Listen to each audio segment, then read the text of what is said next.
बेटा तुम खड़ी क्यों हो क्लास में? सीट नहीं मिल रही? आगे आ जाओ, थर्ड लाइन में आ जाओ, थर्ड लाइन में बैठा लो बेटा इसको। फिर तेरी बहन को जब कोई कहेगा यहाँ आके बैठ जा, फिर अच्छा लगेगा? थोड़ा लिमिट में रहना चाहिए ना। बैठ जाओ बेटा। चलो अपने देखो, अपने व्यवहार को ऐसा रखो जैसा तुम दूसरे के साथ करो, तुम्हारी बहन के साथ वही होगा। यहाँ नहीं, जहां वो कॉलेज में जाएगी वहां होगा, बस में होगा, ऑटो में होगा। समाज सबसे मिलके बनता है। तुम घटिया हो ना किसी के लिए, तो तुम्हारी बहन के लिए 100% कोई ना कोई घटिया। भगवान जो है कर्मा रिटर्न्स बैक है, ये सीधी थ्योरी है ये। और ये मैं अपने लिए भी मानती हूँ, मैं अपनी बेटी के लिए भी मानती हूँ। मैं जैसा कर रही हूँ ऐसा ही मेरे साथ होगा, या मेरे घर वालों के साथ। तुम जैसा कर रहे हो ऐसा तुम्हारे भाई बहनों के साथ होगा ही होगा। हम किसी भी बेटी के साथ गलत करेंगे ना, तो अपने आप को इसके लिए तैयार रखना कि मेरी बहन भी पढ़ने निकलेगी। आज छोटी है तो कल निकलेगी। चाचा की बेटी, मामा की बेटी, ऐसा नहीं कोई घर में रिश्ते ही ना हो। माँ भी तो होगी।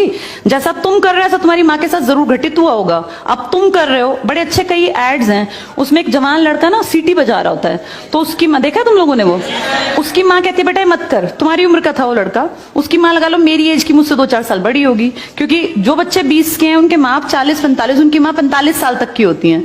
तो लगातार सीटियां बजा रहा है। उसकी माँ उसको कहती है बेटा मत कर, वो इरिटेट हो जाती है। तो फील करता है कि मेरी माँ ऐसा क्यों, मतलब क्यों चिढ़ रही है सीटी बजाने से, घर में बैठ के बजा रहा था सीटी। तो उसकी माँ को याद आता है कि जब मैं रोज बस स्टॉप पे जाती हूँ, 45 साल की अधेड़ उम्र की एक औरत, एक घटिया लड़का, मतलब ऐसे नहीं होते बिल्कुल ही घटिया जिनकी परवरिश हो, वो रोज उसको परेशान करता है, उस 45 साल की औरत को।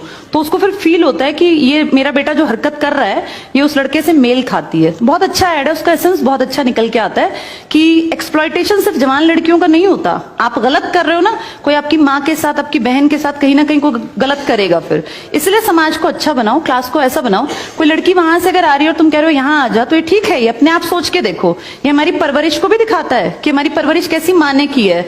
अपनी बेटियों को जितने हम संस्कार देते हैं ना, उससे ज्यादा बेटों को देने चाहिए, क्योंकि गलत करने वाले लड़के ही तो है ना, किसी के प्रति गलत कमेंट करने वाले।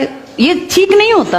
इतने काबिल बनो कि कोई तुम्हारे साथ बैठना चाहे। तुम्हें ये कहना पड़ रहा है कि यहाँ के बैठो, तुम कोई वो छिछोरे 70-80 के दशक के लड़के थोड़ी ना हो, पढ़े लिखे 21वीं-22वीं सदी के लड़के बैठे हो। तुम कोई बच्चे नहीं हो। अब अपने व्यवहार को इतना अच्छा बनाओ, क्योंकि जब गलत बात बोलो ना तो ये सोच के बोलना कि मेरे घर में जो औरत है ना उसको ये सहना पड़ रहा है कहीं ना कहीं। तुम ही लोगों ने समाज बना रखा है, इसको घटिया बना लो चाहे अच्छा बनाओगे तो पूरा समाज अच्छा बन जाएगा। घटिया बनाओगे तो तुम्हारी माँ को भी 100% सुनना पड़ता होगा, क्योंकि ये कर्म है, ये किसी को नहीं छोड़ते।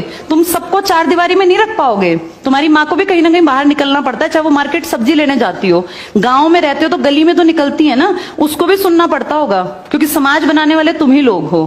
तो ये ध्यान रखो सबको कि भाई किसी को हमारे किसी भी कमेंट से बुरा ना लगे, और इनको अलग मत समझो।